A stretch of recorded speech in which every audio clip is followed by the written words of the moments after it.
Last time on Knights of the Rolled Table, the party consisting of Yenni, Diedre, Melbin, Theo, and Igneous escaped into the underdark after knights were being hunted on the surface. They received a mission from Drake Bloodmoon to rescue missing knights of the realm and had to make their way to Glorn to meet their next contact. On their way, they ran into a turf war between a group of Quagoths and a few mind flayers riding on carrion crawlers. The party managed to prevail, but not before one of their numbers was knocked out.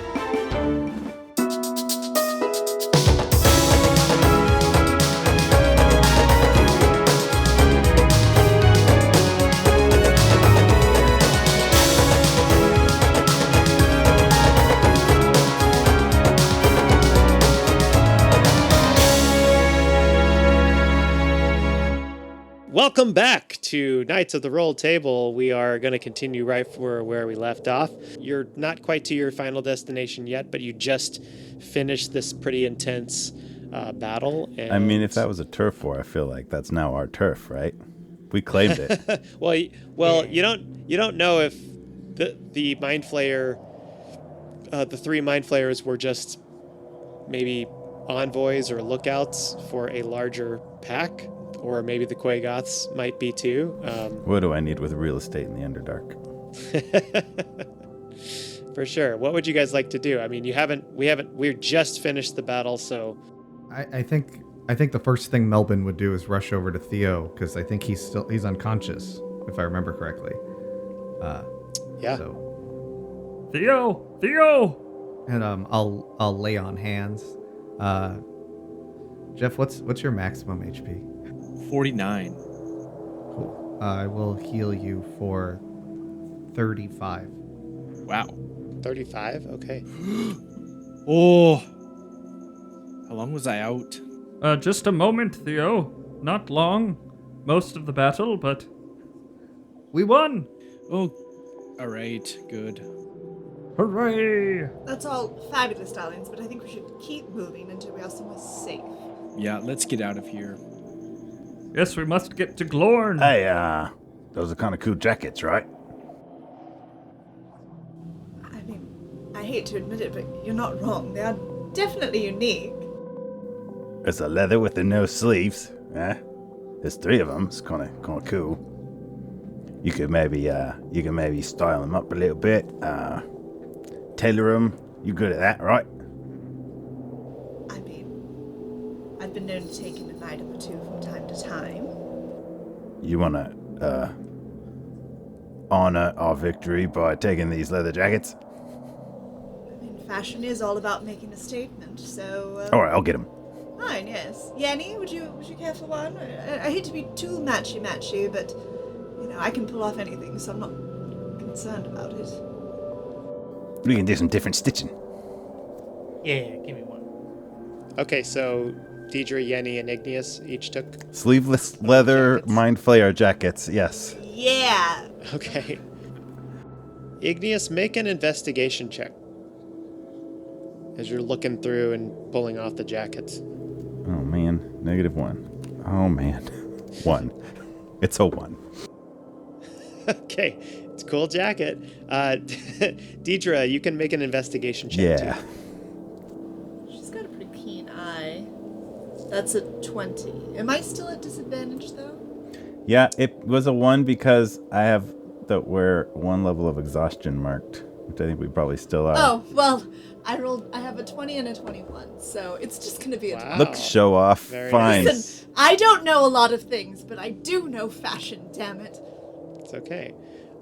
Inside of your jacket that you kind of rifle through a little bit, there is a kind of a pocket on the inside, and you find a small vial which has a cork in it, and inside there's this what looks like a potion, a small potion with sort of a swirling gray gas that's sort of moving around inside of it. Sort of a clear tonic with a gray gas that's sort of floating around, almost with a life of its own. I'm going to hold that up and say, well, now that is interesting. Can I attempt to identify it? Sure, you can make an Arcana check. I'm going to look through all my pockets. Not my forte. That's going to be an 8. It's probably a potion of farting.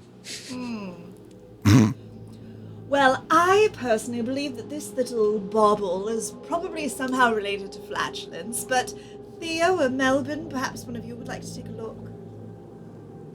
Oh, perhaps it is a digestive. Now- Melbin will take a look at it. Melvin, why would a bunch of mind flayers be needing digestives? Well, if you eat unsavory foods, perhaps you need to pass said food in a more, healthy way. Okay. Igneous, you look through your jacket and you don't find any potions, but you do find a small, what looks like sort of an oval pearl. Well, this is interesting. What do you think this is? Holds it up to the light, which is probably not really existent because it's the Underdark, whatever light source there is. I mean, it's very low light, sort of, iridescent fungus, Oh, you know what? He does produce flame with one hand and like lights up his hand and holds it up and looks through it to see if it. Sure. Slightly translucent. Yeah. It's kind of cool. It's very, pearlescent, sort of blues and pinks and stuff. I'm sorry. And then, Melbin, did you say you were trying to identify the I said I'd take a look at it. I have Okay. no identification. Make an Arcana check. 9. 9. Potion of flatulence sounds about right. It's definitely gassy. Some sort of gas. Yes, gas based. perhaps we will use this to clear a room in the future. Chris is going to keep giving us magic items and we're never going to figure out what they are. Oh, I've got a rock. Do any of us Oh, have I've got a stick. I've got sort of a tattered piece of cloth with some scribblies on it. And So you have this sort of oval rock.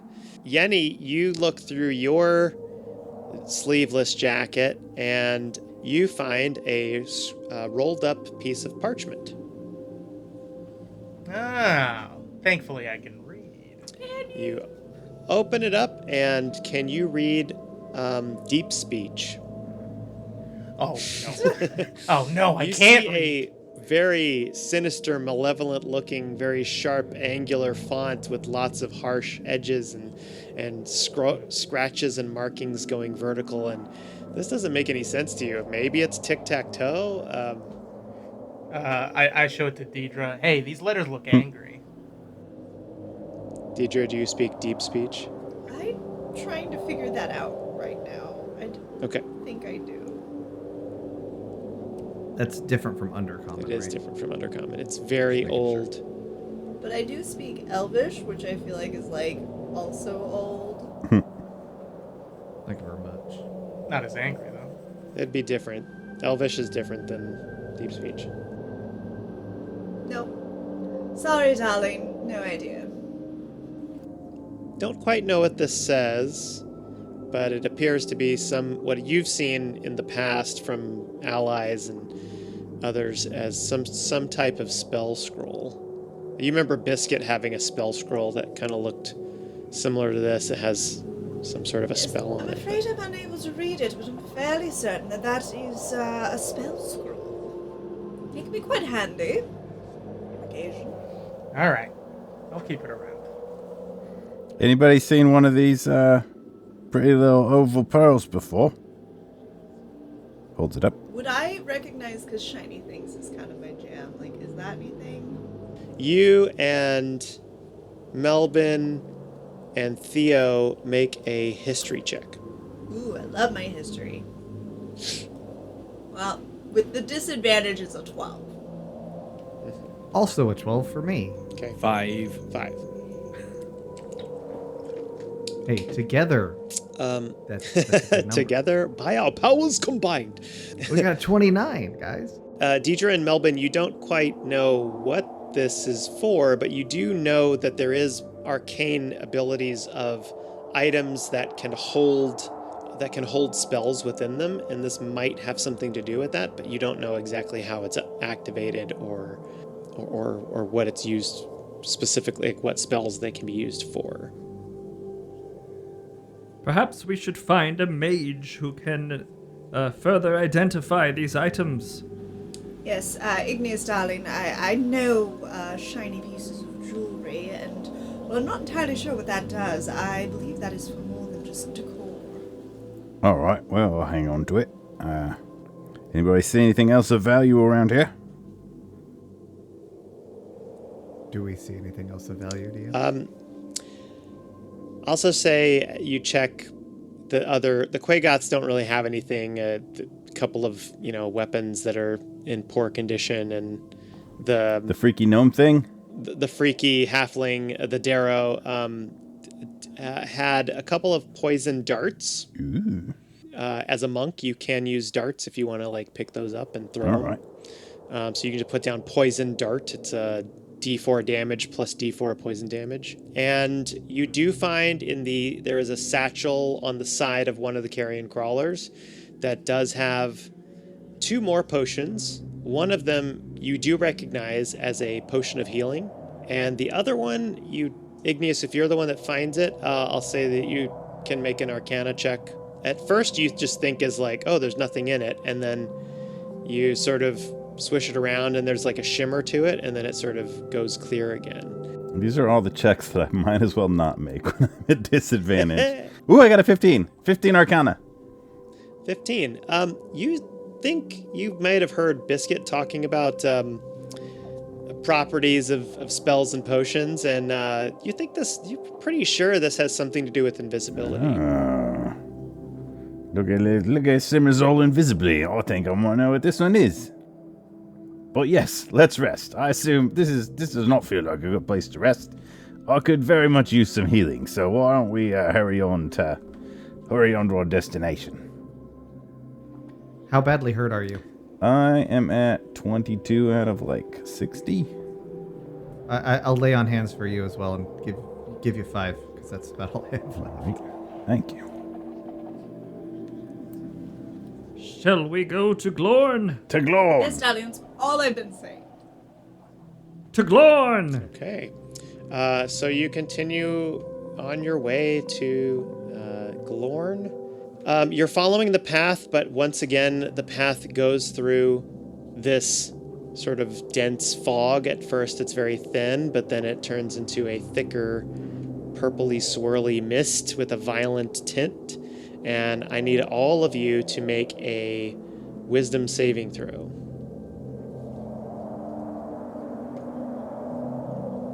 Ooh, 23. 24. 6. 15. Nat 1, baby. Oh. Okay. All right. Diedre and Yenni, I need you to roll on D100, please. 8. 34. 8 and 34. Okay. Diedre, you start breathing this in, and despite your best efforts to try to hold back, you take a big whiff of it, and you find yourself chilled to the bone, but not in a cold way, more of just this, I can't move. And you blink for a second, and you find your entire body is just not able to move any muscle. You sort of retreat in your own mind, and you are paralyzed for the next minute. You guys just see Diedre go stone still. Oh, not again. Yenni, you start looking around. You swear you hear things. You hear crawling. You hear breathing. You are considered frightened for the next 10 minutes. Frightened? Oh, sorry. Okay. And Diedre, it's 10 minutes. You're paralyzed for 10 minutes. Ooh, has it been long enough since after the battle that my rage would have worn off? Yes, with all the investigation and everything like Got that. it. Okay. Then I indeed am frightened. So frightened just basically means you can keep going on the path, but if you sense anything in front of you, you're not going to go forward. So I'll kind of leave that up to you to roleplay Diedre was frozen for a minute. for 10 minutes. So I'll go up to... She's paralyzed. You can pick Yeah, her up. I'll but- notice like, Diedre. Snap in front of her face. Hey! Claps. All right, I'm just going to pick her up. Unresponsive. You can get her legs. I can get the Pretty head, or the quickly, other I'm way just going to like around. pick her up, throw her over my shoulder. Okay. So you can proceed forward with her fireman style, fireman carry, and your speed is halved, but you can move forward. Yenni, every once in a while, will freeze in her tracks and think she hears something and kind of retreats back a little bit, and you have to kind of, we'll say like between Melbin and Theo, you kind of coax her forward, and it slows you down quite a bit. Melbin looks over his shoulder behind us. Goes, Yeah. Did Look you out behind hear you. that? What? Quick, run forward. No. What? Oh, it's coming. I'll see it's it. coming, Quick, Yenni. faster. Okay, so I'll say even slowed down, you do manage to press forward. At some point, 10 minutes in, Diedre, who I'm carrying, who is stone still, is all of a sudden going to go like, ah! Yeah. She unfreezes, and Yenni suddenly gets her gumption back and is no longer afraid. After some time, after about 2 hours, you see a kind of a rising slope of the earth. So you all start approaching. In the distance, you see a stone and gem-encrusted fortress of dwarven construction with strong angles. It's about 100 feet tall, with triangular overhangs jutting out every 5 feet or so, like a giant serrated knife about half a mile wide. This thing is enormous. Along the wall are sconces with wooden torches, each containing a blue glowing flame. Combined with the purple and faint orange glow of the lichen and luminous crystals around you, it's a very eerie but beautiful kind of sight. And a kind of cold, chill breeze waves past you. There's a musky, damp smell of mildew in the air. You've reached the Temple of Glorn. And in front of you, you look around, and as you approach, you see that there is no front door. It's just stone for what seems like half a mile. I'd like to use my divine sense to see if there are any celestials, fiends, or undead within 60 feet. Give me a nature check. Nature. 21. Okay. You sense something below you, and it's just outside of your reach, but it's not celestial, and it's not quite undead, but it's kind of hard to tell what it is. You just get this feeling of the whole ground is giving you a weird mojo. Fellow heroes, the ground is unusual. Does anyone see anything?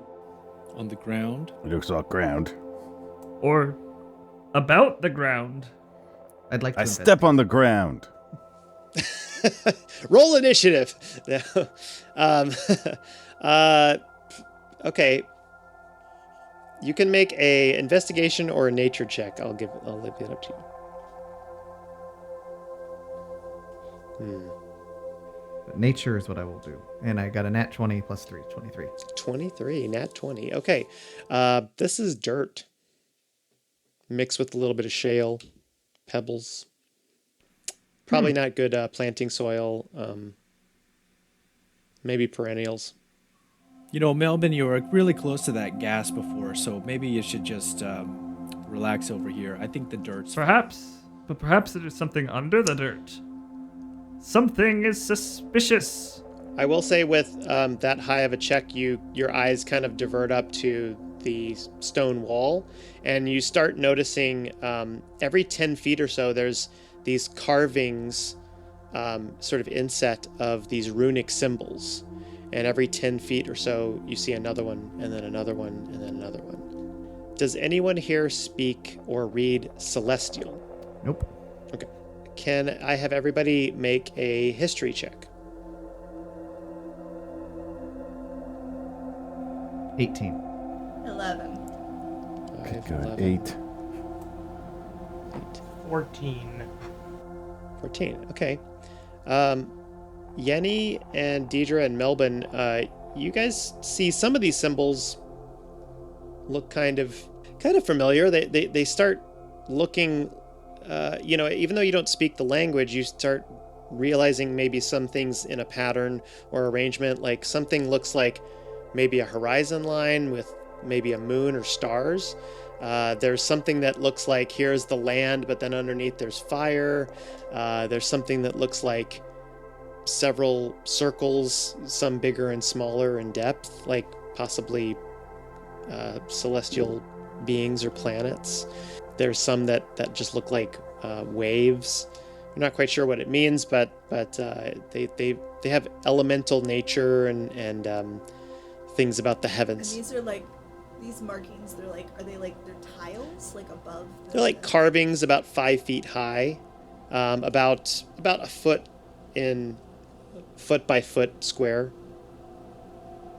I want to walk up to the one that's got some, I guess, moon-looking things on it, and I'm going to touch it. Okay. So you look up, you go to the one that has a moon.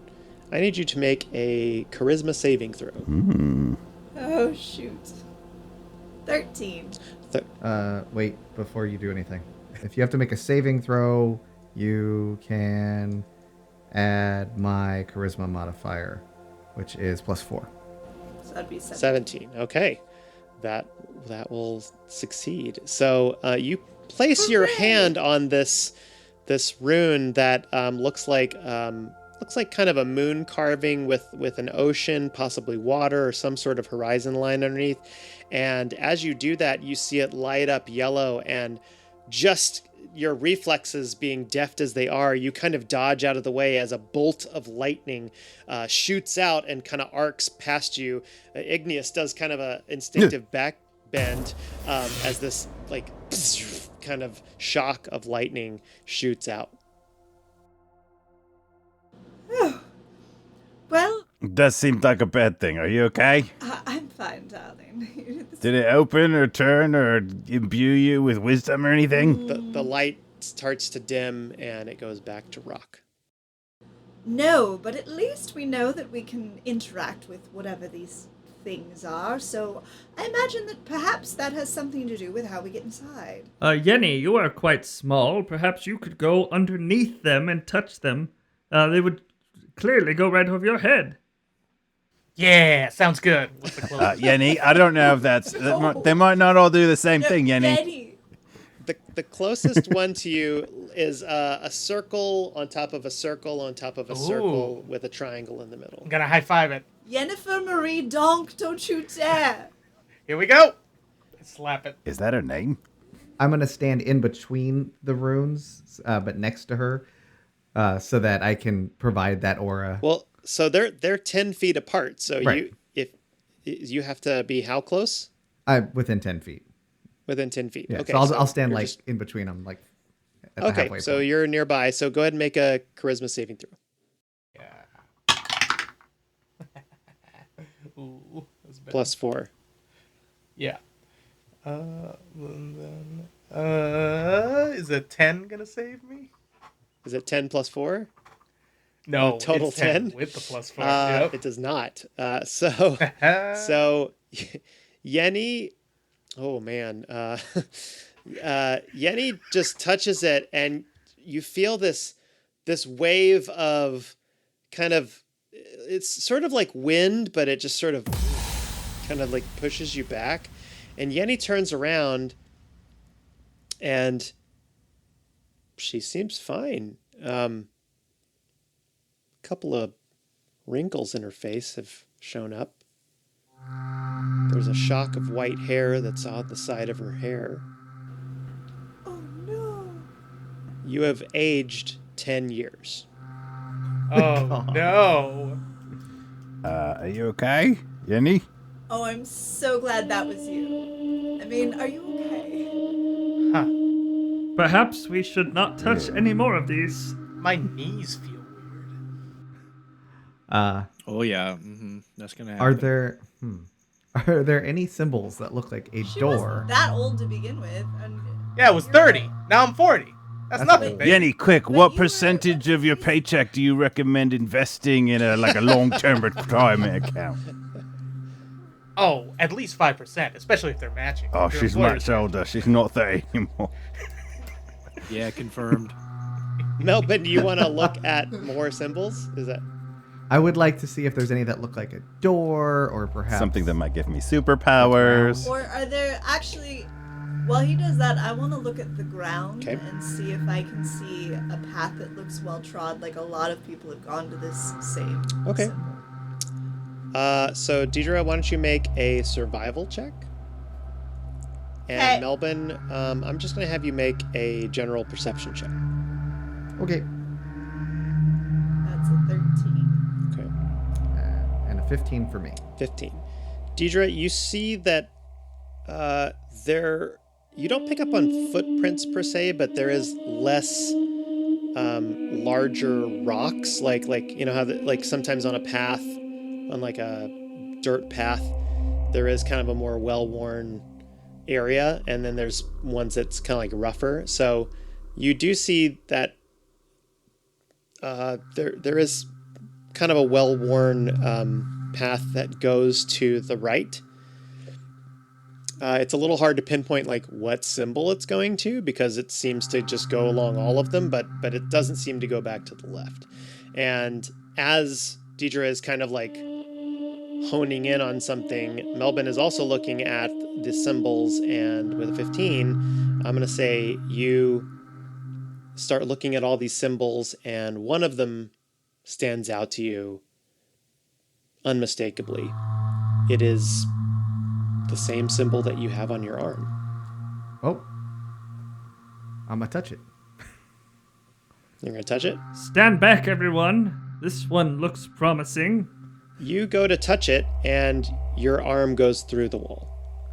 Oh! I will follow my arm. Okay, you just see Melbin just kind of go into this wall, hand Oh first. no. He's in the wall now. I only aged, but he's a wall. We probably should have taken a more thorough look at all the symbols before just like willy-nilly touching them.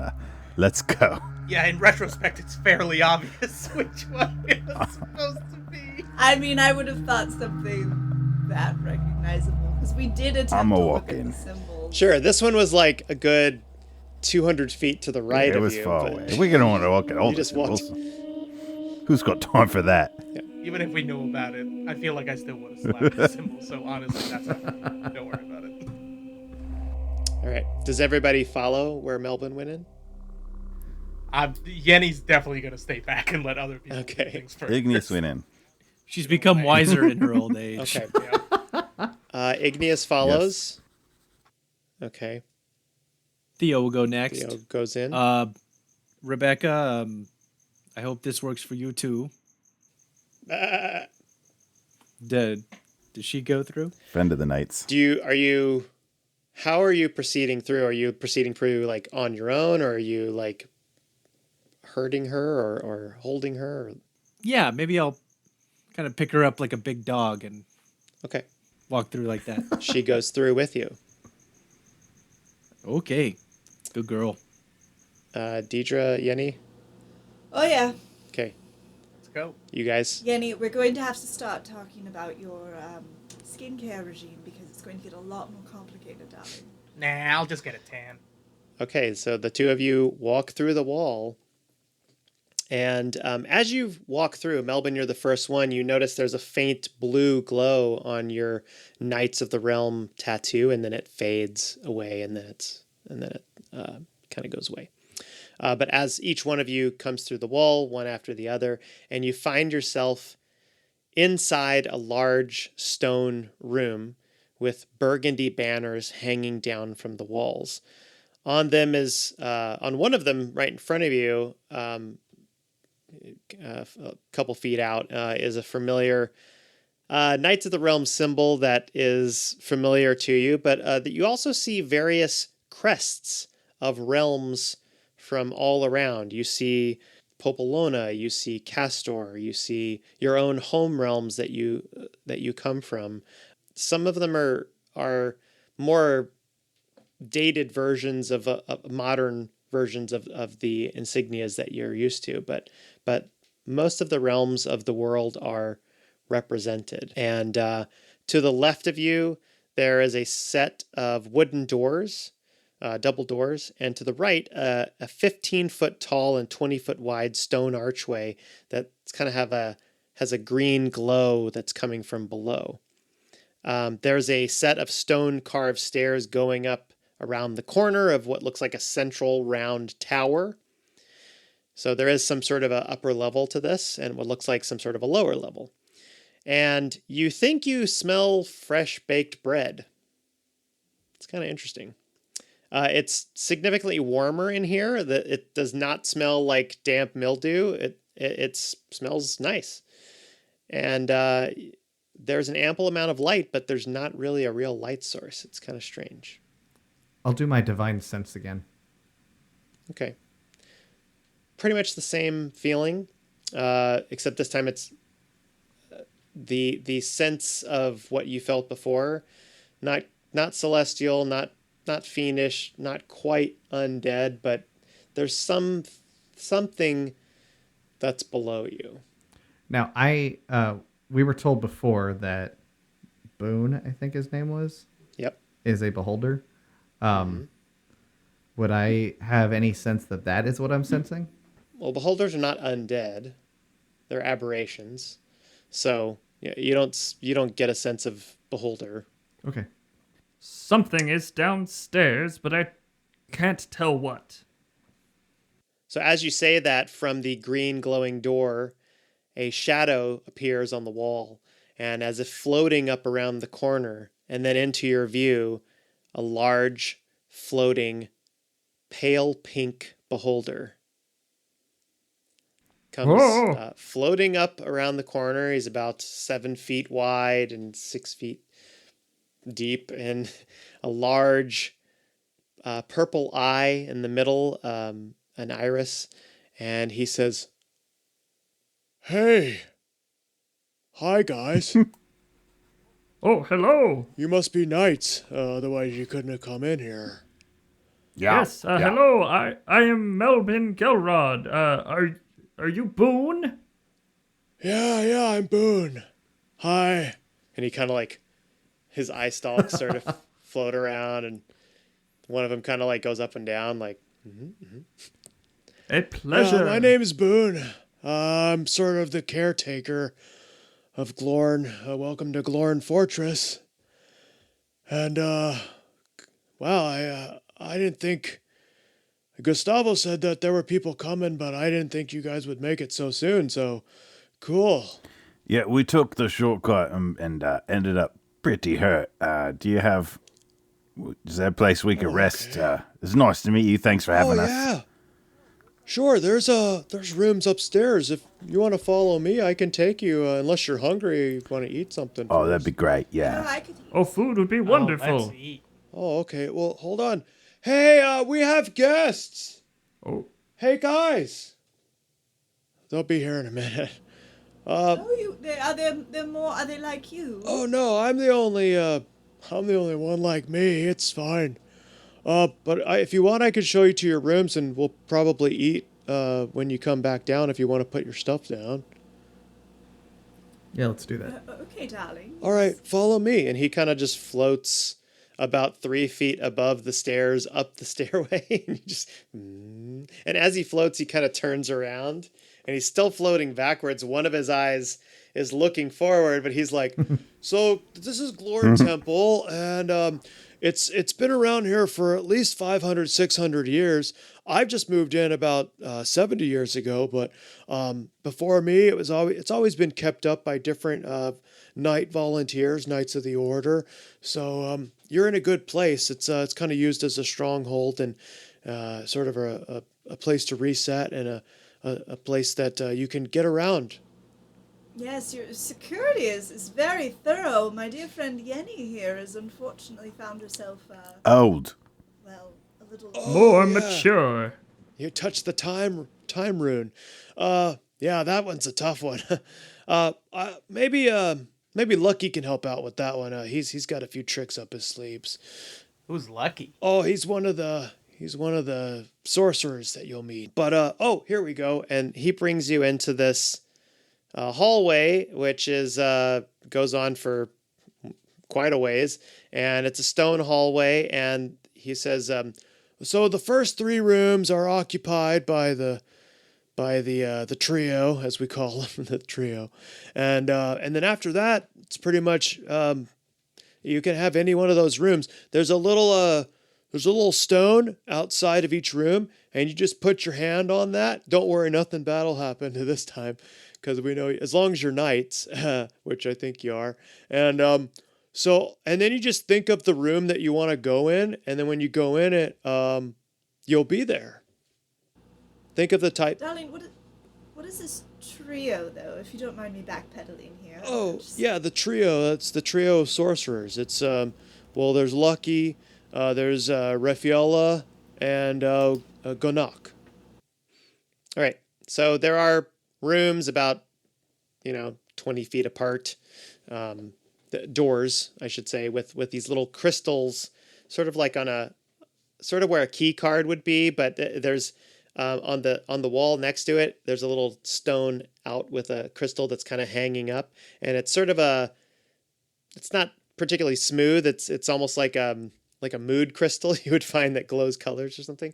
He indicated if you want to like put your hand on it and think about where you want to go. Like what type of room we want to go to? What type of room you'd like to stay in. Diedre's is like, she doesn't even hesitate, puts her hand down, and it basically is like a very clean bedroom with a like spa type like setup. Okay.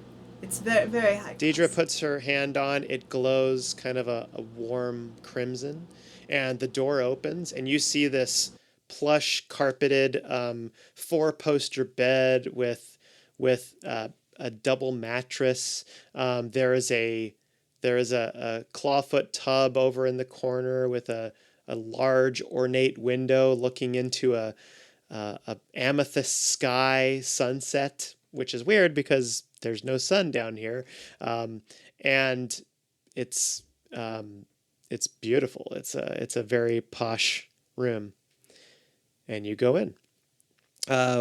Igneous, you put your hand on the your room, Crystal. What do you envision for yourself?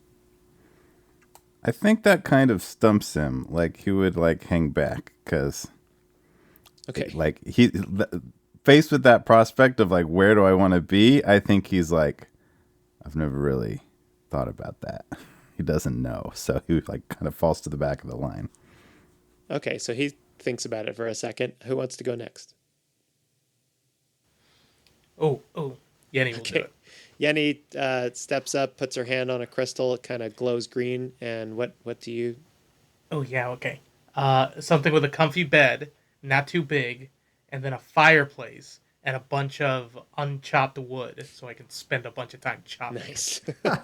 You go into what seems like a large thatch roof, like a big sort of thatch roofed tent, and it's got this large stone hearth fireplace about 7 feet wide that has a couple of embers already there, a huge pile of firewood with a large axe and a chopping block, and then over on the side there's a big straw mattress with some feather pillows, with like big posts that are wrapped around with thick hempen rope, and there's like some furs hanging on the wall, and bone carvings and stuff on the mantle. It's Living the dream. Yeah. Let's get chopping. the door closes and you just see Yenni pick up an axe and go, ha ha. Melbin, Theo. Melbin is. I imagine what he would picture is something like a really nice treehouse, like what the Wookiees on Kashyyyk live in, or like the Navi Sure. on Pandora, like that kind of like Okay. fancy, like in the trees, in the tree canopies type room. Okay. Because he's slightly obsessed with nature. Okay, so you open the door and you smell it's odd because you're like this shouldn't make any sense, but you kind of get this fresh air, clean air smell. You hear birds chirping through the door.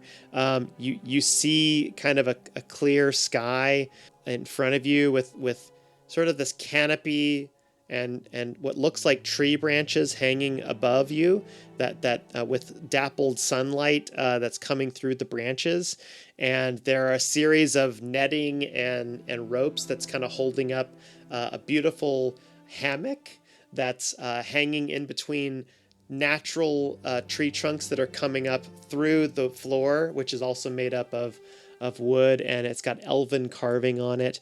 There is a little shrine to some of the gods of nature that you follow, and over in the corner. Oh, cool. Yep, that's perfect. Yeah, He'll go over and pray. gotcha. Theo or Igneous? Theo's gonna step up and kind of think for a minute, and then open up, and inside is a sort of a recreation of his tribal home, which would have been a nomadic tent, and with a big fire in the center, and lots of furs and blankets kind of set out around, lots of kind of small crafted pieces of furniture around, and maybe a nice bed of hay and straw for Rebecca. So, Yeah. kind of maybe smaller than some of the other rooms, but kind of modeled after his tribal ancestors. Yeah, it looks very homey, and there's a bunch of natural grains to eat, a little hearth with like a little cast iron pot over a rough stone fire, and there's even a few other sheep that are in the room that Rebecca kind of goes, bah, and they go, bah, bah, bah, bah, and they're just kind of like congregating, a little like whatchamacallit, like Australian sheepdog comes over and just like starts kind of like rounding them up a little bit, and you're on the ground is like grass covered, and it's kind of like you're in this sort of like awning. You're in a sort of a tan hide covered awning on a plain of grass. It's very nice, very nomadic. Okay, let's meet your new friends here, Rebecca. Say hi, play nice. Igneous, where are you staying? So I think like Igneous is like kind of stunned by this like question and notion, and has never really like let himself ponder where he would want to be, and just kind of like stares at it, and eventually like tries it and ends up with like the last place that was like his area, which is the like army barracks in the Fire Realm. And it's just like 8 bunks, but there's nobody there. It's just him, and each bunk has like just like a little chest to leave your stuff, and there's like nothing in there, and it's super lonely, way hot, but it's like fine for him, and that's just where he ends up for the time. Oh, Like not happy about it. It's not like his happy place, but he like that was like the only thing that came to him in terms of like where would you stay. so after a couple minutes, you guys are feeling very like, oh, this is really nice and weird, and how's this? You don't really think about after at first what hits you is just this is amazing, and after a couple seconds you're like, wait a minute, how am I outside, and like how's it sunset? Like these kind of like logical questions are sort of coming up, and you hear Boone from outside the door that you came through, and he's like, not sorry to interrupt, but you guys want to go downstairs and meet the trio? Yes. Oh, yes, yes. But I was just about to have a soak. Fine. Oh, you can have time for that. I just didn't know if you want to sleep now or if you guys want to eat something first. Food. Okay. I mean, considering all I've had is Theo's quote-unquote cheese. Yes, that's... It is cheese. That's what else could That's it be? necessary. Yes, please. Okay. Bread smelled good. All right. So he escorts you back downstairs again, kind of floating and giving you some history of the castle. Like, oh, all these banners. Do you know what that realm is? I've been able to figure out most of these, but I don't know what that one with the high peak and the sort of sun behind it. I'm not sure what that one is, but I've heard of most of these places. Would I recognize it, or any of us? Give me a history check. 17. You recognize this as the realm of Elderlock. I will tell our friend Boone that. This is Elderlock. I recognize it from... Oh, Something. okay. From that's on the continent of Nilfenheim. Okay, gotcha. Yeah. That's a ways away. So no wonder I haven't really thought about that. I wasn't sure if that was all part of one thing or maybe it was separated. But I don't get out much. I kind of stay here. How So- did you come to be here, friend Boone? Well, let's see. About well, gosh, it was like 70 or 72 years ago. I was in the Underdark, and I was kind of doing my beholder thing, and I wasn't a very, very nice guy. But some people found me, and adventurers like you guys, and they, we kind of had a little bit of a tussle. But one of them had like a tome, like a spell, and they did the spell, and next thing I knew, I just felt different. And they asked if I wanted to help out, and I said, yeah, so they brought me here. What a blessing that you encountered such good-hearted adventurers. And at that moment, you hear kind of from the side doors, the two double doors that were in the other side of the room that you initially came in, opens up, and you hear, "Yes, indeed, he is quite a blessing. You must be the knights that Gustavo has sent to us. Welcome." Thanks very much. Yeah, Gustavo did send us. Sorry we're not more presentable. It was a bit of a rough trip over here, but I was planning to bathe. yeah. She's usually a lot cleaner. I'm sure you will have time for that. And you see before you three humanoid figures. One of them who is talking is a female gold dragonborn, and she's wearing, she's got sort of thin, shimmering skin, kind of a thinner snout, scarlet robes, and very, very presentable and kind of clean looking. And the second one is a pale skin with sort of blue-white hair, and he's wearing a dark blue cloak and with sort of a silver inlay all the way up to his cuffs, and a dark steel belt. And the third one is a short, 3-foot-tall frog creature. It's a sort of big red eyes, and he's got this kind of yellow belly, and he's wearing sort of white robes with wrappings around his or her arms and legs, and kind of goes.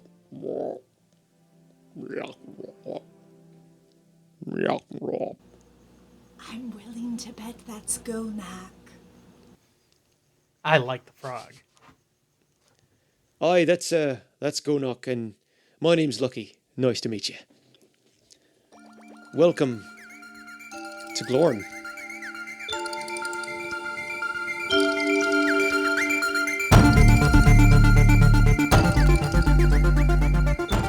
Hey there, it's time for some announcements. This is Chris Daly, your DM for Season 5 and your friendly neighborhood illustrator or something. So every episode this season, I've been mentioning the tools that are great to use for dungeon masters and for players. This week, we're going to talk about fastcharacter.com. And again, this is not sponsored. This is just some cool sites that I think would be handy for you. So this is a really cool website when you need to roll up a new character very fast, hence the name. You could use it as a DM when you need a quick NPC, or as a player when you're playing a one-shot or just need to roll up something quick. Or maybe generate some ideas for your character if you're leveling up.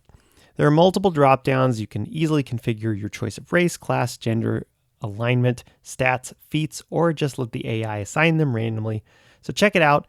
It might just come in handy. And when you're done, you can export it as several different formats, including a virtual tabletop format. So that's fastcharacter.com. And hey, if you like our podcast, and we hope you do, head to your podcast app and see those 5-star reviews. You can fill out one of those little review things and write a little something, and you can immortalize yourself in the comments section. Let us know what you like, who you love, what characters you love, what players you love. I mean, I hope if you love us, then that's a touching sentiment, but I hope that's the show that you love and not like us personally, because we don't know a lot of you, but that would make it weird. Let us know what you love and leave a comment on the show. It really helps us to take a minute and leave a rating and review, please. Another way you can support is head over to TeePublic and check out our swag. Search for Knights of the Roll Table and you can get a cool new Knights of the Realm t-shirt, a roll table logo, a hydration is very important, and even a season 1 cast print. So that's at TeePublic, and search Knights of the Roll Table. And if you like playing D&D and need some art, consider checking out my Patreon at patreon.com/dungeonheads. I've created a library of characters that grows each week with more variations of characters. Black and white art is free, but subscribers can suggest new characters and higher tiers get to vote. You might even see some familiar characters in the library. Check out my stuff at Dungeon Heads on most social media and on Patreon, as well as TikTok, Instagram, and Twitter. And a lot of the music for the podcast comes from Arcane Anthems and Tabletop Audio. Both of them have a Patreon and are both amazing at what they do, so consider checking them out. And we know we are not the only tabletop RPG D&D actual play podcast out there, so thank you so much for listening. Thank you for being part of the community. And don't forget to go out and make life an adventure. In front of you stands 3 sorcerers. Riffiella, the female gold dragonborn, Gunnock, the grung, and Lucky, who continues to talk, and he says, "So we're told that you might be a bit peckish and you might want to have something to eat. Is that true?" Oh, we could eat. Yes, darling. Gunnock, you want to whip something up? And he goes, "Yeah. And he kind of turns around and goes back into this big room. And you see inside the room, it's kind of empty. There's no table, there's no chairs. It's just sort of a large room. There's a few curtains hanging on the side like banners. And Gunnock, from a satchel that he's carrying on the side, pulls out a very decorative diamond-studded chalice. And he does a kind of incantation, and his arms, his little spindly frog digits are moving around this chalice, and it starts to glow, and sort of this mist comes from it, and he places it down. And then from the center of it grows visually a large table covered in many countless fruits and vegetables and meats and breads and pitchers of various liquids, and tables pop up on the side with other pitchers and glassware and things like that, and chairs pop up, and he has created a hero's feast for you.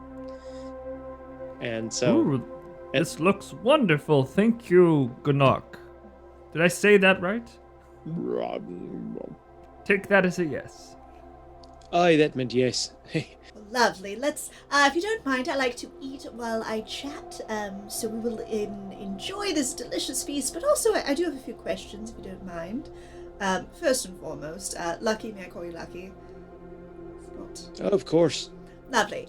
So we were told by Boone as we were entering that perhaps you might assist us with a little bit of a bungled situation. You see, my dear friend Yenni here, she appears to have, aged somewhat significantly. We ran into a little bit of mischief with those protections you have outside, so I was hoping that perhaps you could assist us with rectifying that situation. Oh, right. You probably touched the time rune then, did you? Sorry about that, lass. Well, I can help, but it might take me a day or two, maybe or 3. But once I get the right components and ingredients for the spell, I should be able to turn back time, so to speak. And can you do that for people who didn't touch the rune? Doesn't work that way. But someone like you don't need that sort of arcane fix. Oh, I can tell we're going to be marvelous friends, darling. Tain't nothing. And Raffaella kind of gives him a look. Stop it. Anyway, you can tell we haven't been out much, but I should introduce us first of all, as we are former knights as yourselves. And she kind of shows her tattoo that she has on her arm, and she says, we have been entrusted here for the last several years, and as sorcerers and wizards and warlocks before us take a less combat intrusive role, but we maintain the grumble gate that you have come to us on. The Grumble Gate? I suppose Gustavo told you about the grumble gate? You know, He said that you could send us the recipes. Sorry. What are you eating? I said, "Oh, that's I think it's some kind of bird, and that's definitely some bread. It's really good. You guys should have the bread." Oh yes, that's sweet. That's sweet bread. It's honey sweet bread, and that is cooked goose. Oh, so delicious, really good. And there's these little round green Hero's things. Feast, by the way, is pretty much like anything you want to eat. If you want to eat waffles, you can eat waffles. If you want to eat ice cream, you can eat ice cream. Is it like that scene in Hook where like he's like, you gotta exactly believe, and then all of a sudden like it's a table of food. It's anything you want to eat, made from the caster, and it has no, like, if you eat a bunch of beans, you're not going to get gassy. It's just like what it does. Let me just tell you about what a Hero's Feast does. It cures you of all diseases and poison. You become immune to poison and being frightened, and it makes all wisdom saving throws. You can make wisdom saving throws with advantage, and your hit point maximum increase by 2d10. So I need each one of you to roll 2d10, and all of those things last for 24 hours. So Raffaella is gnawing on some sort of like chicken wing or something, and she's like, well, as I'm sure after you have got sufficient amount of rest, we will take you downstairs to the lower chambers, and we will show you the Grumble Gate. It's quite a sight to behold. That's why the 3 of us, sorcerers, are there, because you need someone with arcane abilities of teleportation to create the portals that will take you to different locations around the realms. And there are a few different locations that these missing knights are located. Have you decided which one that you would like to go after first? Huh? Oh, hello. Huh? I didn't catch your name. Me? Theo. How do you do? Pleasure to meet you. Wow. Hi. Pleasant to meet you. Theo, did you get some sun? Your cheeks are blushing, darling. I didn't know that you had rosacea.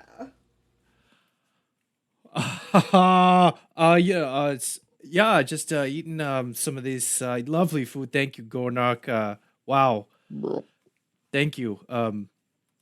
Wow, yeah. Or did you eat one of those mushrooms you're allergic to again? Rafaela looks at your sheep next to you and says, "And is that your pet?" Oh yeah. She's a traveling pet with me for a long time. It's Rebecca.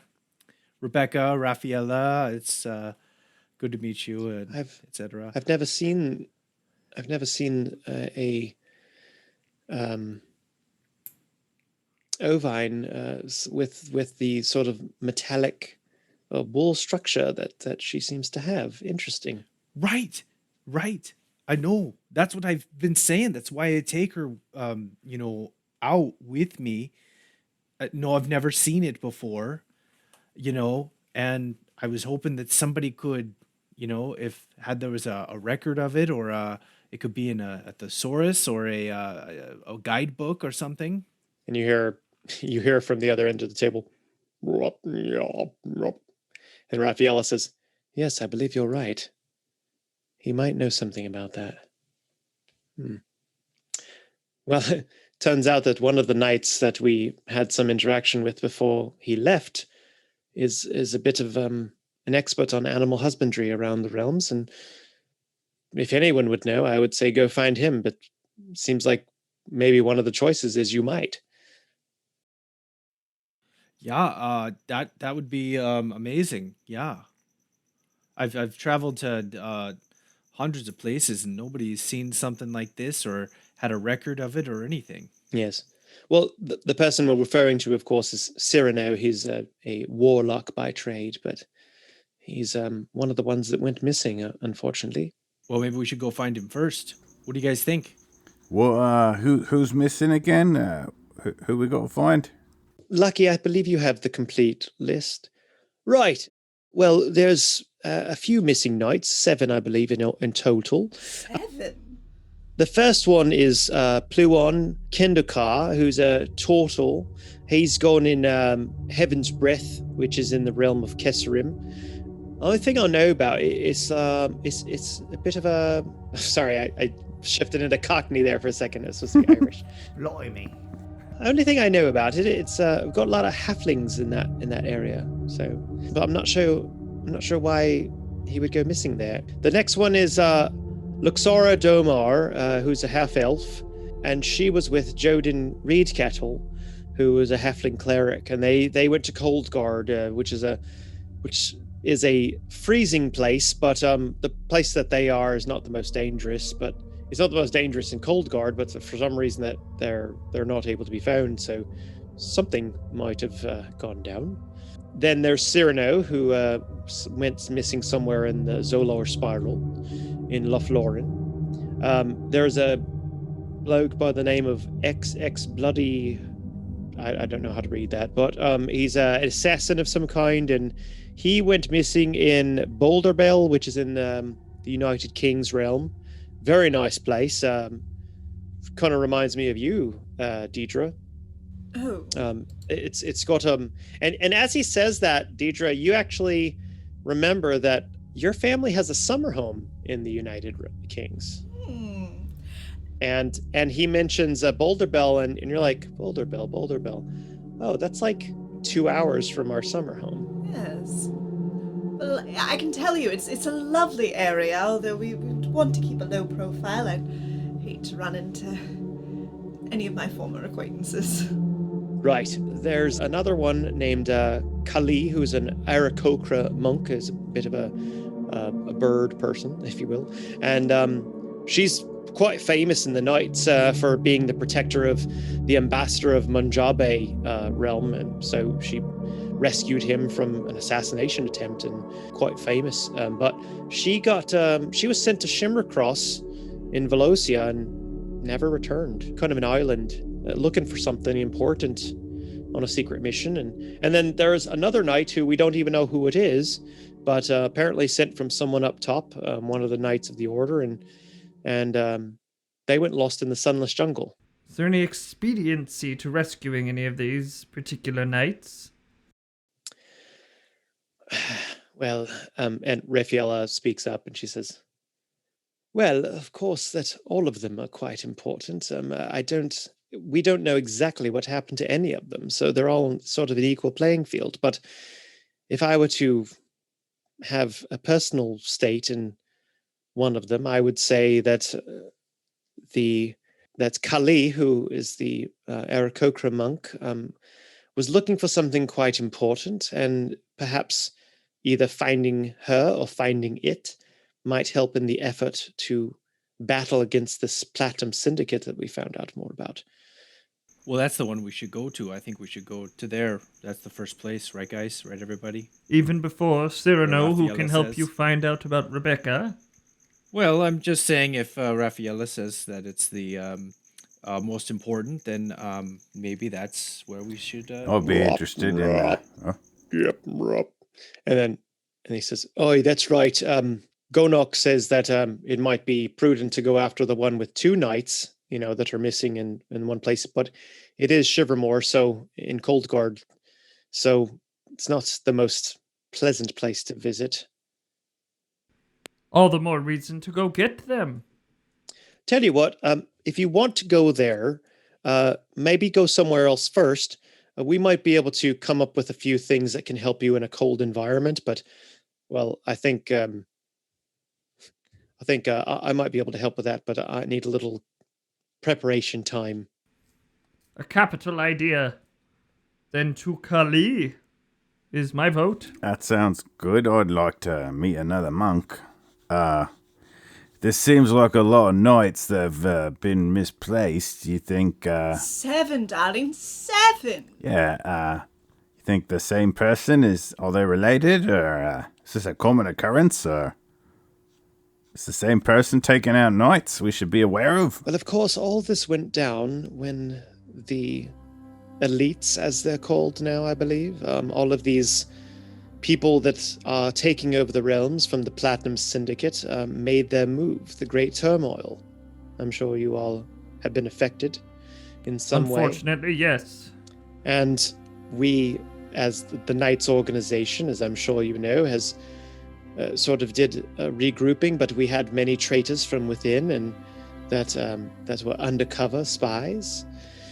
Now that we know that who we can trust, now we're trying to regroup and find threads and connections of the people that have gone missing. So I wouldn't say it's a common occurrence, but as of recent, it's something that we've placed a higher emphasis on, finding those of us that have gone missing. Did they all go missing around the time of Go Hole and Decius's plot? If you're referring to the events in the realm of Castor and Red Basin, then yes. Yeah. All right. We were told about that from Mr. Bloodmoon. Well, we could tell you a lot more about that, because right here, that these 3, we were the ones that did that. Yeah. Diedre, yeah. Oh, really? Excellent. Wonderful. Well, congratulations on that. That is very quite an proud. accomplishment. Thank you. I believe you are the ones that also cracked this Platinum Syndicate mystery that's been happening. A bit, yeah, that came out there. It didn't really make sense to us at the time, but context, yeah, so we'll take credit for that too, yes. In thanks for that, we found some things out there on our way over, and we were wondering if some powerful sorcerers such as yourself might know more about them, because we did not. Look, you know what this is? He holds up the little pearl. Oh, you're looking for Yeah. identify. Oh, sure.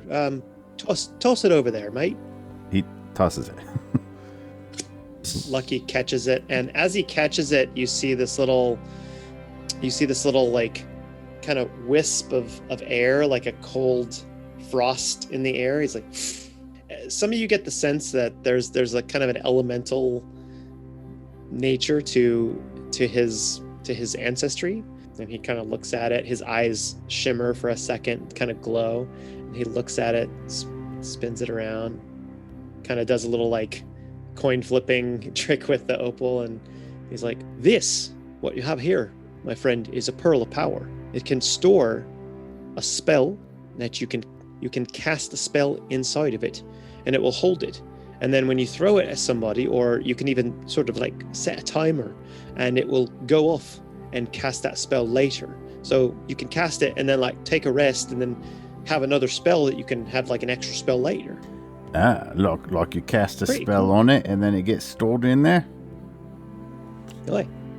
Nice. Can someone else use the spell? So if you were to place a spell in there, could Igneous here take it the next day and utilize it for himself? Aye, as long as it's used within one day. Interesting. Like, for instance, could you, like, put a hero's feast in here? Because this is delicious. Theo, did you get some of that cheese? That cheese is really good. It's delicious. We were sent the chalice in order to make that. We don't get those too often unless you have another diamond chalice that's about 1,000 gold pieces worth. No, we don't have if that. you find one of those, though, then we might be able to make another one. All right. We thought it might be beneficial for your first journey just to have a bit of a boost. Much appreciated. And then you hear from the corner of the room, just kind of floating. You hear, I can help out too. When you're ready, I got a couple things I can do. Cool. Oh, what's that, friend Boone? Boone is right helpful actually. Before you go, Boone, not right now actually, but maybe before you head out through the gate, we'll have Boone do his thing. All right. We got some other things too. Oh sure. What else you got? There was that Yenni, the Oh, yeah. I got this one. scroll thing. It's got squiggles. Bad squiggles. So he opens it up, and again, his eyes kind of shimmer a little bit, and he's looking at it, and he says, "Oh, interesting. Well, okay. This is a spell. This is a spell that might be used to fool your enemies if you want to make them think that they're somewhere else or you're somewhere else. It's a spell known as hallucinatory terrain. The what now? It's called hallucinatory terrain. It makes you look like you're somewhere else. Sort of like what happened with if I'm assuming you guys went to your rooms earlier and you kind of envisioned yourself somewhere else, but what this does is sort of like a dangerous version of that.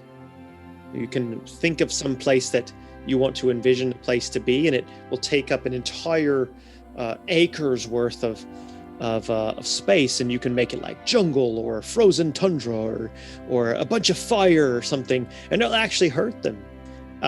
But you do have to be either a wizard, a sorcerer, or a warlock to cast it. Are any of you Definitely not Yenni. have that?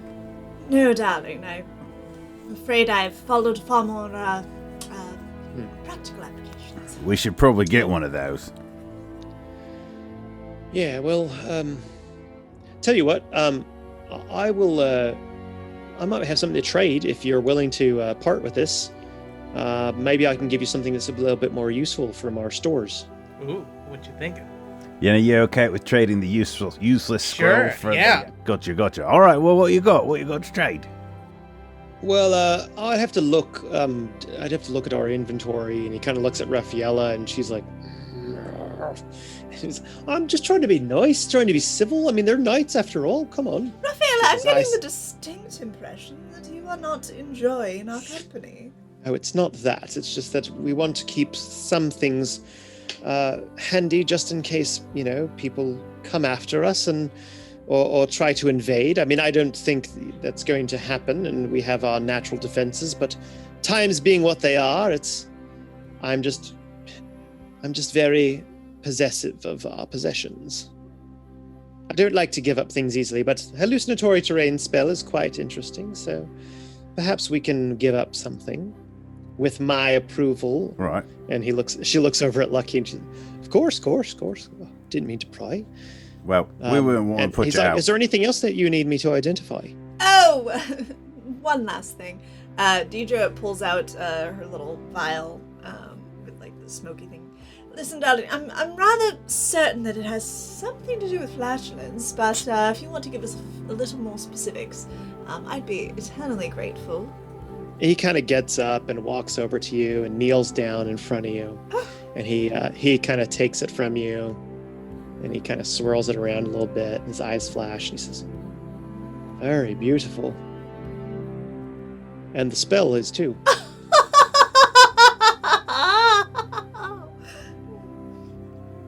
Right. Well, anyway, and yeah, Raphael goes. This little smoke puffs out of her snout, and she just grabs like a handful of 3 rolls and shoves them in her mouth. She's like, well, anyway, this is a potion of gaseous form.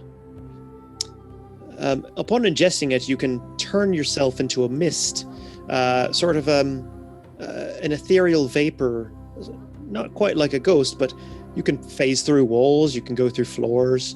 It's pretty cool. Oh, well, now that is incredibly helpful, especially for getting into places that, well, let's say people might not want to.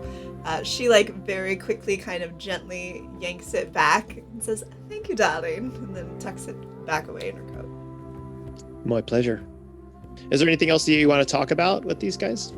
With these 3? We are literally exhausted, so don't know how much we could stay up. We could use a rest.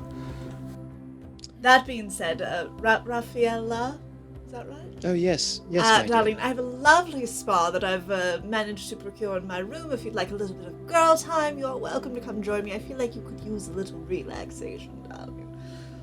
I appreciate the invite, but it's not real. It's all in your imagination, you know. And Lucky says, "Oh, don't be such a killjoy. Of course it's real for her." Are you saying that I cannot actually get clean in this room? No. I think what Raffaella means is that the contents of the room are only real for the person that goes into it, that came up with it. So if anyone else goes in the room, they're just going to see a stone wall, 4 stone walls. But for you, you can enjoy this. You can enjoy the spa. It sounds delightful. See, this is why being rich is always preferable to having magic, because magic is always so limited, whereas money can do pretty much almost anything. So I don't have to, like, scrub the latrines or swab the floors or anything? No, that's all taken care of. Magic is kind of nice like that. Nice. The one exception is if someone wanted to go into the room, you would just need to describe what it looks like and place your hand on the crystal at the same time, and one would be able to enter into the room with the other person. Does he say that with a knowing wink at Diedre? he's looking at Diedre the whole time when he's saying that. Fascinating. So you must be exhausted, so I will take a look at our wares. And Raffaella says, "And so will I." and we'll see you in the morning, and before you head off on your journey. And Boone says, "Well, okay, I guess you're with me. I'll take you up to your rooms now. Everybody remember where they stayed?" As we head upstairs, I'm like next to Theo, and I'm like, "Hey, what's your room look like?" Oh, well, it's it's like a tent, and I've got some mats nice. out, and there's a fire, and well, you're welcome to join if you want to. Oh no, that's okay. It's big enough. Mine's real nice too. Thanks. You enjoy. What's yours look like? Oh, kind of the same. Do you pick like your old place from home or your childhood? Yeah, well, kind of like that. Yeah, basically. Okay. From home. Yeah. Well, good night.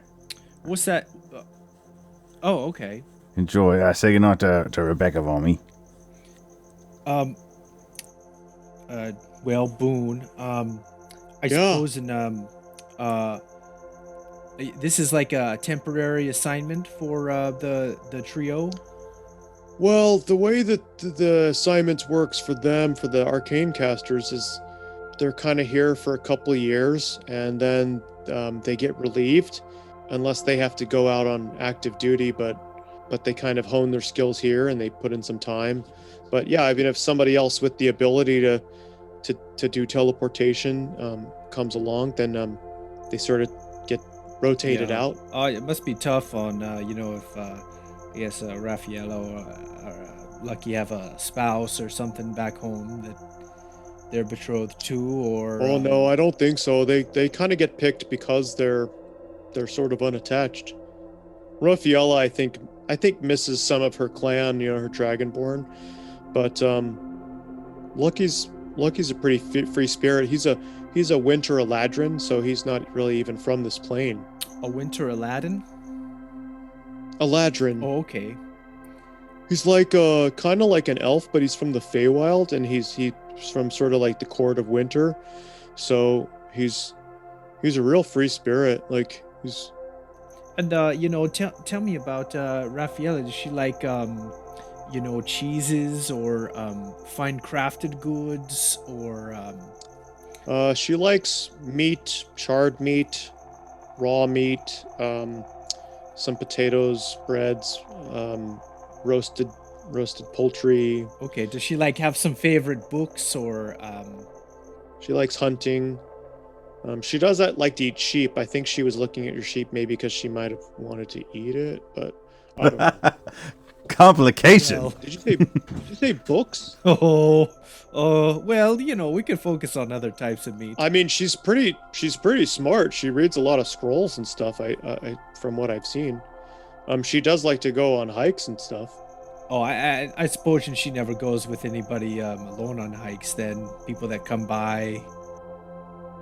I mean, nobody really else comes down here except for a couple of other knights, whenever they need to go on special missions, but normally they just come in and leave. Ne- You guys have been the first party that we've seen in about 3 years. Oh wow, okay. So, but nobody sends letters or anything like that to anybody. Not besides Mr. Bloodmoon and Gustavo. And there's probably nothing going on with them, right? I mean, I don't. Going on? Well, good night, Boone. It's been real nice with you here. Okay. So, good night. Okay, bye. He just like floats away. But there's one of his eyes, which his eye stalks are blue, and he's this big pink beholder, and one of his eyes kind of looks back at you, and it's sort of like half, kind of like looking at, like it's one eye sort of knows what's going on. He's like, kind of giving you this sort of judgy eye, like it kind of just shakes its eye stalk as it's floating away. I was going to suggest that it winks at him, all right. but I don't know how a single eye winks. Another eye turns around and goes, blink, and just kind of turns back around. Theo heads to bed. Igneous heads to bed, a separate room. Yenni, darling, Yeah. how would you feel about champagne and pedicures? Are those type of bugs? No, darling, it's pampering. We have an entire room of whatever we want at our disposals, and I feel like we've always been on the go. We have never had any chance to relax and just and enjoy ourselves. And quite frankly, I've had a trying day. At that moment, as you guys are talking and Boone is kind of floating by, he says, "Oh, I've almost forgot to tell you. If you need something brought to you, or if you need some help, or need anything at all, really, you can just place your hand on the crystal outside your room, and someone will come help you." Oh, fabulous. Well, you're here right now, so tell me in the cellar, do you perhaps have a nice brut or a cuvee? I don't know what those are, but if you ask for it, I'm sure somebody could bring it up to you. Okay, darling. Well, I'll be sure to do that. Thank you, Boone. You've been a dear. Oh yeah, no problem. Good night. Good night. Good night, friend Boone. Good night, Melbin. It was nice to meet you. I'll see you in the morning. You as well. He just kind of floats. What do you say, Yenni? Ladies' night. pedicures. Yenni takes a peek into her room. What does she even see? It's literally like the bougiest like spa with like there's like harp music playing. She wouldn't see it. So she doesn't see anything. She looks inside Diedre's room and see 4 stone walls, and that's it. Like there's not even a window. It looks like what? Like, listen, darling, a good pumice scrub will get rid of all of your calluses. You'll smell like lavender. No, this It'll be lovely. This is one of them Best sleep of hullabaloo your life. terrariums they were talking about earlier. No, I see what's going on. I'm gonna go chop wood or pretend to chop wood. No, it's real wood. It's real wood to me. Yeah. Okay, that's fine. Diedre definitely like requests a bottle of Brut Cuvée champagne. okay. For one. So you put your hand on the crystal and you kind of say it or think it. And about a minute later, you get a knock on your door, and it opens up, and you see this ghostly, translucent form of a humanoid, faceless, without any kind of features, but there seems to be a faint sort of dress jacket around the form, 5 feet tall, and it's holding a little tray with an ice bucket and an ice bucket and some food and a little thing of strawberries, and it kind of comes in and it floats in with you, and it puts it down. A table emerges from the ground and it puts it down, and it just kind of waits there. And oh, I don't have any tip money on me, darling. I'm sorry, but I'll get you on the next one. And it sort of just bows. And Diedre is definitely by this point in a full like feather house robe, and little kitten heels. All right, cool. That's my night. That's your night. Okay. All right. So you guys have a full rest. Finally. Yay! Oh man. It's a much deserved full rest. And you wake up refreshed. It is very comfortable. You each have what feels like as close to home of a night at home in your home bed, or just a comfortable bed.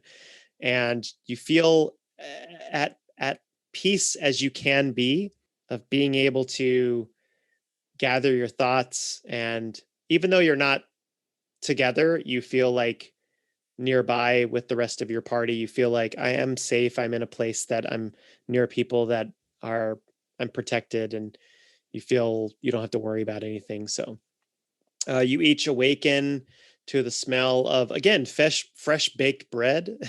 And there's some bacon in the air, and different meats and potatoes and cooking greens and things like that. And it's wafting from the same room you had dinner in the night before. You're left to the morning. Well, Diedre is incredibly put together and is an early riser, so she, like, before what I would assume is roughly the break of dawn, is, like, in that kitchen area. Like, she is, like, there's coffee that's happening. So each one of you kind of comes down to what is, breakfast prepared for you. The trio is not there. It's all of these unseen servants. So some of you see these like ghostly sort of forms floating around, and they're bringing you drinks, and they're filling up stuff, and they're changing things, and they're just kind of floating and waiting on the sides. And our temporary hit points are still... Yeah, no, you still have temporary hit points for until, let's say, another 12 hours or so. So before going to bed, Igneous will cast Bless into his new little opal of power. Pearl of power, okay. But I'm going to say that just for this, Pearl of power can be used to store a spell, so you can use an action to cast the spell. Okay. All right. It's loaded with Bless. And you have to say whatever the command word is. You can say bless, or you can say Kukamanga, or you can say whatever you want. Romantical! Fire hydrant. Avada Kedavra! Leviosa! Okay. After some time, and you all kind of have some breakfast, and is there anything you want to talk about in the morning? Okay. All right. I think the only thing we would discuss is where are we going next, and do we want to wait so that Lucky has an opportunity to rectify poor Yenni's condition, or do we? I mean, because I assume once we leave this place, we will likely not be coming back for some time because, depending on where these travels take us, it's not really practical to come back. Oh, I think they can bring us back. Come back to the hub. How's that work? Right. He said he needed a few days anyway. We go, we save the Aarakocra, and we come back. Sorry. I had a little bit of bubbly last night. It was delicious, by the way. My compliments to whoever your vintner is. Yeah, we're going to go for the monk while they whip up some cold gear and should have this taken care of in, like 7 days, right? And I suppose we would ask whomever is there. You said the trio isn't there, right? Trio's not there, and Boone is not there at the moment. Yeah, we would try to get some information. Melbin would try to get some information about like what we were just talking about, like how to get back, But if they're not there, I assume we'll see them at some point before we leave, and I'll ask. You can wait. Round trip tickets. So after some time, Boone comes in, floats in, and says, "Oh, good morning, guys. If you're ready, then let me take you down to the trio, and I'll show you the Grumble Gate, okay?" Yeah, we're ready. Okay. So he kind of floats out, and he goes towards the large stone archway that was in the entrance hall with the green glowing glow that's goes down a set of stairs, and you all follow. And after several minutes of stairs, the surface of the floor changes from stone to dirt and gravel on an incline, and then after a minute to a leathery reddish gray surface. It's kind of bumpy with stalagmites sticking up from the ground, stalactites from the top, about 5 to 7 feet tall. And the walls here are shimmery and viscous. They've got some sort of a mucusy kind of consistency to them. You make your way through a small round opening that Boone can barely fit through, but he's just like kind of pops through, and everything starts to become a lot more cave-like. There's a long tunnel that you go through. It's very rough around the edges, sort of a repeating sort of circular pattern. It sort of bows out and then comes back in, and bows out and comes back in. But I will use my divine sense while we're here, because I'm very curious about that room. Divine sense, that same sense that you got of something old and something dormant is now around you. Like the cave itself is my cave feel? itself. Okay. is it's not, I don't know, it's greater than an undead or celestial presence. The only reason I'm having this register on your divine sense is because this is such a presence. Gotcha. But you can't quite put your finger on what it is. So after a couple of minutes of this undulating tunnel, you enter a larger domed cavern with massive trunk-like pillars curving around the surface towards the ceiling. It's enormous. It's an enormous room, 50, 60 feet tall, very, very wide.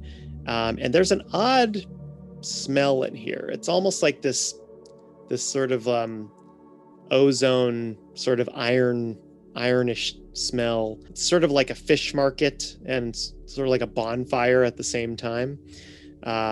And Boone just kind of is like, okay, well, we're pretty much here. And you see on the side, the trio, the 3 sorcerers are there waiting. One of them is Gonok is sort of swirling his arms around and kind of shooting out some light in different places and sort of lighting up the room here and there. And Lucky turns around and he says, "Oi, welcome. I trust you all slept well and had enough to eat before your journey." Yep. Slept great. And Raffaella says, "Excellent. Well, you have several choices ahead of you, and I hope that you have, I'm sure whichever one you choose will be the right decision, as all of these knights need rescuing. And I will echo what Mr. Bloodmoon asked, and even if you don't find them, any information you can bring back on the state of the realm, the elites that might be in charge there, or anything that can help with our battle against the greater threat of the Platinum Syndicate will be much appreciated. So information gathering, don't feel like you need to topple any regimes while you're out." But if we have the opportunity to topple a regime, can we do that? Well, of course, Yeah. darling, if you have the opportunity, don't wait for permission. Excellent. Of course, Good you can call. always cast. You can use. I'm assuming you got that same strange message from the small man that said that you can use sending. So you can once a day send a message to us if you have any questions or any knight that you know of. And then Lucky steps up and says, "Oi, I've got one more thing. Remember that scroll that you wanted to trade? So I've got a few choices that I thought might come in handy, and I took the liberty of picking out a few things. So let me know which one you need, and Rafaela has agreed to part with one of these things. So Igneous, right? I've got something that you might be interested in." Well, And it was Yenni that found the scroll. Oh, right. Well, this only thing is, this thing I think might be more suited to you. All right. So he pulls out this small rod. It's about like 2 feet wide, and he clicks a button on it, and it extends to 6 feet. And he says, "Now this is a quarterstaff, and if you use this, this is actually called a staff of vaulting. If you use this as part of your jump, it'll actually double your jump distance. And technically, if you use Step of the Wind to double your jump, you can triple your jump."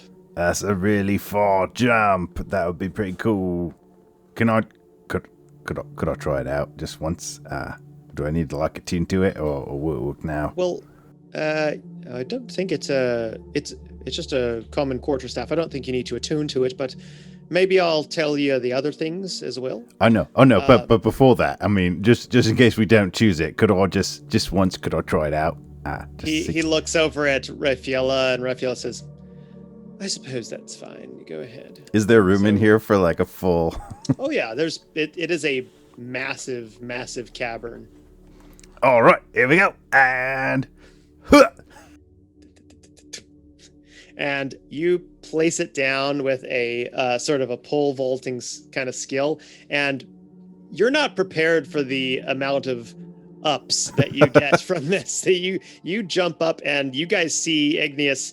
It's like he just like jumps up. What's your normal jumping speed or distance? My normal Are you trying to jump up, or are you trying to jump long jump? distance, and my normal speed is 45 feet. I don't know the jump calculations.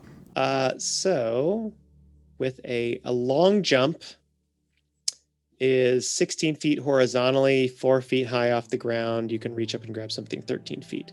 So 16 times 3. If you use Step of the Wind, are you using Step of the Wind? It doesn't seem like a wise use of key points, but yes. Okay. So you jump 48 feet. Whee! And with that, it doesn't go the entire length of the cavern, but you go like Wow. halfway. Like it's just, you just see him. And then from the other end, you just see Igneous. He's like way over there. There you go. Yes, you jumped beautifully. And he just starts walking back. Okay. And hands it back. I'll agree that was pretty cool. All right, show me the other ones while he's far away so I can choose one of them. All right. Well, the other one might be for you, Yenni, because it's I don't know how you feel about. Life, love, economics. I don't know how you feel about shields. They're good when I got them, bad when they got them. Kind of pulls from his side, it was next to his leg, and he kind of pulls it up and he says, well, I know you probably like to use a weapon with both hands, so holding a shield sort of takes away from that. Well, this one sort of floats alongside you, and it's an animated shield. So sort of like a sidekick shield, or it gives you a +2 to your armor class. Does it talk? Because my axe talks. No. You sound unsure. I mean, it doesn't talk, but it's interesting that your axe does. Yeah, I'm a little concerned about that. If you have any insights about the talking axe, it doesn't seem necessarily to have positive messaging. I mean, I can look at it if you want me to. Right. Show me the third thing first. So he pulls out of his satchel here. How was the jump, Iggy? Just getting back. That was really fun. I would really like to do that a lot, but it was your spell scroll, and you should pick. But that was really fun. What would you give me if I gave you that staff, though? You got something cool? You got any fingers? How would you like to look like a camel? Right. Okay. I can't wait to see this third thing. All right. Anklet of puka? That's probably not useful for you. Let me see what I got in here. You carry on. Let me see what I got in my bag. All right, here we go. If I have that quarterstaff, I wouldn't need this quarterstaff that lets you summon a familiar. You could have like your own little bat, or an owl, or like a cat or a lizard, and it can help you out. Like an animated shield? Could I do that? Cast shield. I don't think it's just like animals and stuff. Okay. What about like a turtle? Yeah, I can make a turtle. Turtle. A turtle appears. Huh? Thank you. Look at that. It's a shield. It's like a little portable shield. Wait a minute, I still gotta lift them up. Hey, what's up? Oh. You can wear it on your head like a helmet, and maybe it'll protect you. And if it gets hit, it's okay. It just like goes to the ethereal plane, and then you summon it back. I don't need to protect my hand. It That's talks. worthless. It could talk I need to your protect cursed my axe. hands. That's what I use to smash things. Hold it with your hands. You could tape it to your axe. You guys have any lettuce? I just put the turtle down. Let it walk around a bit. No good. Okay, so Lucky goes over to Diedre and he says, this one is one that I think you might be interested in, my dear. This one is called a Cloak of Displacement. What looks like a normal cloak, but if you put it on and you attune to it, it creates an illusion of whoever's wearing it in a different place nearby, within about 20 feet. And it gives, basically, mechanically, it would give anybody that's attacking you disadvantage on all attack rolls. Nice. That's better than a camel. Diedre, do you want a fancy cloak of displacement? I mean, I would never glean to take away something that would spark joy for you. So if there is something that you feel stronger about, then, darling, I encourage you to put yourself first. But that being said, I would love one. I think the important question for Yenni is there anything cool airbrushed on the shield? Like a dragon or a wizard? Yeah, or like an owl bear. Like the equivalent of what you'd see on like a Volkswagen van? There isn't, but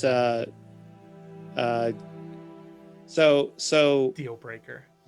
So Lucky no. sees this and he's like, what are you thinking, love? You thinking? I mean, I see you're thinking about the shield, but it seems like you're having. I don't know. Like a shield's good and everything, but if it's not scaring anybody, you know, like it should have a lion riding a dragon, or like two bears high-fiving while there's like lava under them. Right. You know, you want a bit cool. of flair, a bit of artwork, then. Well, I don't. But something like that. and he looks over at Ganak and he says, "This one, he's a bit of a master with a brush. If you give him some time, I'm sure he can whip something up. Tell you what, if you bring something back from wherever you're going on these little adventures, I'm sure Raffaello and myself would be okay with giving you more things if you have something to trade. So he... Yenni, darling, I think that shield would be a fabulous accessory for you, and the wonderful thing about accessories, you can have them altered. Yeah, but I don't want it till it has something cool on it. So I think I'll take... Oh, too bad there's no 3-sided die. you can roll a d6 and 1, 2, 3, 4, and 5, 6. Okay. So 1, 2 would be for 1 and 2 would be for Igneous, 3 and 4 would be for the shield, and 5 and 6 would be for the cloak. Well, guess who's getting a cloak? Oh. Modest to me, don't you dare say such slander. Fine, darling, don't tempt me with a good time. If you put the hood up, it'll activate. Slippery little lady. I think what it was is deep down inside, Yenni felt bad that she kicked Diedre in the stomach a little while back. Oh, that's been ages. What am I doing? Raffaella steps forward and says, so, which location will we be creating a teleportation circle to? We will be going to Shimmercross to rescue Kali. Ah, the Isle of Velocia. Excellent. She looks towards Ganak, who nods and walks over about 10 feet over in between two of these large white pillars. And you can see in here, sort of like in the tunnel, the walls are kind of covered in this, I don't want to say mucus, but it's sort of like a viscous substance, and it's kind of rough and hewn and everything like that. And Ganak starts kind of drawing in a chalk on the walls, and Lucky says, oh, this will take a couple of minutes. He's drawing the teleportation circle. Any last questions before you go? How do we return?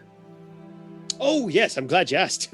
Boy, that would have been a long walk back. You have the ability to return by tapping 3 times on your tattoos. If you tap 3 times on your tattoos, one of you can come back. Just know that if you do that, you'll come back here. You'll come back to this room pretty instantly. So all of you, as you go through, you'll be sort of marked with this temporary. You'll be transported to the new realm, but we've infused something in the tattoos, the knight's marks, that you can return. So, but if you come back, you won't be able to go back to that place for 90 days. And what about our guests? Will they be able to come with us? Yes, as long as they're holding or touching or being carried by you. Similar to your sheep. Oh, that was another question I had. Is your sheep going with us, with you, or sorry? Is your sheep going with you, or do you want to? Yeah, she'll be coming. Yeah. Wouldn't she be safer being left behind here? No, she'll be safer with me. Does she do anything, or just sort of moral support, sheep things, or like any sort of like assistance in more knightly matters? Well, I mean, she's a sheep. Right. Yeah. She's made of steel. Very impressive. Very strange. We definitely want to investigate that. Would you like me to take a closer look at your? I would like that, Raffaella. Yeah. And Raffaella kind of, if that's okay with you, kneels down. She gently puts her cloak and her sorcerer gown in front of her. It sort of splays out in a circle, and she calls over with both hands, and she says, "Come here. Come here. Come here, my dear."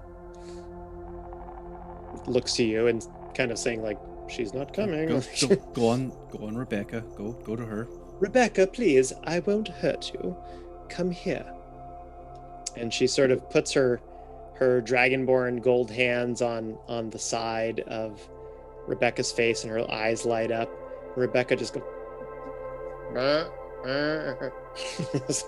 being held, and she takes a good minute to inspect Rebecca's vitality and aura, and then her eyes flash and she says, "Fascinating. Theo, I don't quite know the origin of where Rebecca's lineage comes from, but she does have an arcane nature to her. Something in her bloodline dates back quite a bit, but it's very rare. She has two abilities. One is she can shroud herself for protection. Anywhere that there is shadow, she can blend in and be virtually undetectable. But also, if she is in front of someone else, another person, and there is an attack made from a projectile or some sort of spell, she can aid in the protection of the person that she is in front of. And mechanically, what that means is that she can cause a +5, sort of like the shield spell, in the moment as a reaction. Rebecca can shield from any magical ranged attacks or regular ranged attacks once every long rest. She's a shield sheep. I told you that she was special. Yeah, that's very nice. Crude way of putting it, but yes. There's much more. That's all I can really glean from her, but there's much that's, it's hard to say. I would say, again, if you find this person, if you find one of the other knights that... Cyrano, he might be able to tell you more.